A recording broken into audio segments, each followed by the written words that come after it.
Uyuyan güzeli esen bir havada yine yakaladık. Uyuyan güzeli makarnasını verdik biraz. Değil mi uyuyan güzel? He? Uyuyan güzelim benim. Yemeğini yiyor. Herhalde bugün kimse vermemiş ona bir şeyler.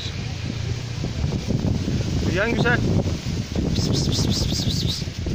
Bak bakalım, göster yüzünü. Hayranların seni takip edecek. Buradayım, burada. Pıs pıs pıs pıs pıs pıs pıs pıs. Allah Allah. Bugün de yüzünü göstermeyecek.